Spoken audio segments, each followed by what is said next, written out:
Well, welcome back to the Tennessee Frugal Craftsman. I am doing a follow-up video that I did on knee walls in my attic. It's probably been over a year ago now, or close to it.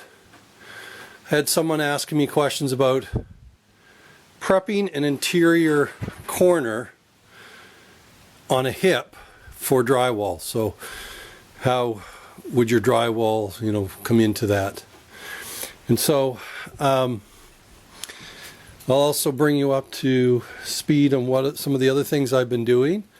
As you can see, we have insulation. This back section, or the front section of the house, is all insulated. I put in R50, that's 30, and well, it's actually 38, or R30 and R19, so what, R49. And so I got that section done. You also can see here, I did the stairwell coming up into the attic area. I'm trying to get everything done so I can get this ready for sheetrock, get an inspection on the insulation. See kind of what I'm doing here. Anything that's rafter has got, it's going to be strapped. The walls, this is the craft faced material.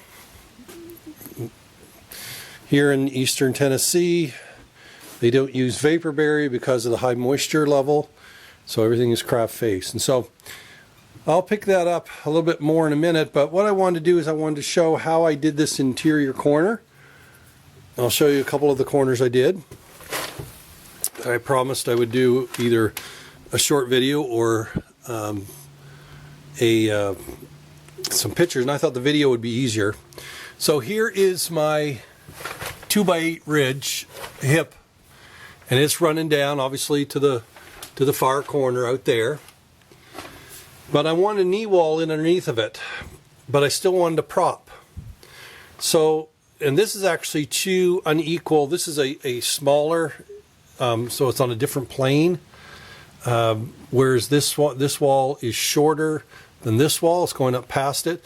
So if I was ever to finish this, I would have to do a little bit more work on it. But you can actually see here where the support for my hip is. So there's the hip, and what I did is in plane with the hip, I actually put this 2x4 and screwed it all in, attached it down onto my plate. So I ran my plate first, and I had this, so it's a 4-foot high knee wall. I think it's 4 foot or close to it. Then what I did is, well, of course, the first thing you're doing is you're putting your top plate and your bottom plate on. But when running I'll just show you here, when running across this way, what I did is I ran, kind of come across so you can see, that support is actually in behind the plane of the wall. So if I had a straight edge here just for a minute. So when that comes across, you can actually see my drywall, or my studs will be hitting here. Drywall hit there and there. There's my support, and on the corner, the drywall will go right by that. So I can eventually, if I wanted to insulate in here and here. So drywall will go right on, right across to here. Now, on that hip, the way I've got this set up is I would have to, in order to cover this in at the same plane as my rafters here, after drywalling this wall here, I would probably have to strap this down, because I would put at least 3/4 inch strap across this anyway.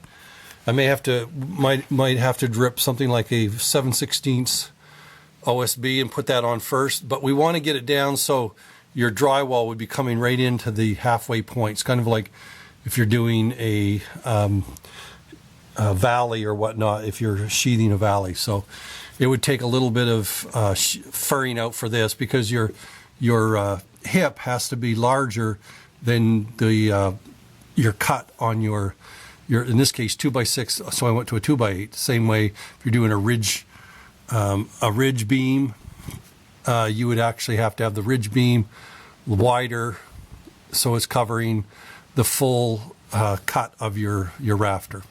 So it would just matter of building this down. Of course, you'd have to do all your rafters across here or box this in. Some people may prefer just to box that in, keep everything plain, and then just put like a whatever it'd be, a 3-inch or so piece right down that way. So you would have actually 2 planes, this one coming in here, this one coming in here, and then the one coming down there.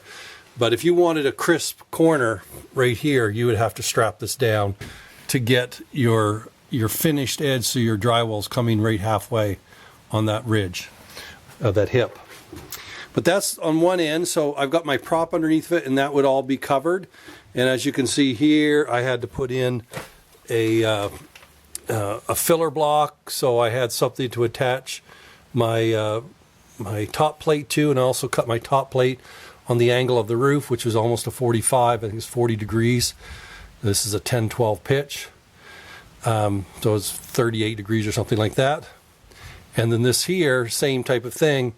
I built this in so we can actually get that plane coming across here, plane coming across here. And I built that corner in, and I just had to put that filler block in between this rafter and then the rafter down below it. So that's what that is. That did take some time to do stuff like that.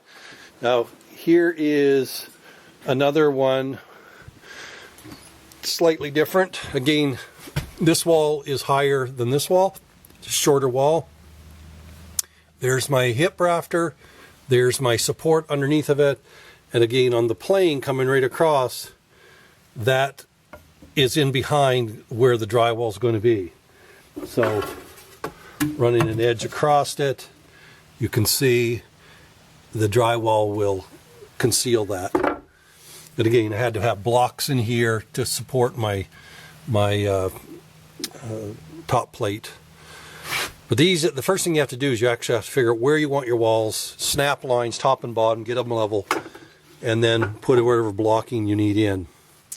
On this side, similar, very similar situation. You can see there's the support, drywall comes across, picks up that corner. So you have to build an interior corner for these walls. And again, this one's higher, this one's lower. And if I ever wanted to finish this off, I would have to, as I say, strap this down and get it so that hip would be covered in. But this is for future down the road. I don't imagine I'll be doing anything to this up here anytime soon. So that is how I would do that and get it ready for drywall. So hopefully that'll answer the question that came to me a couple days ago.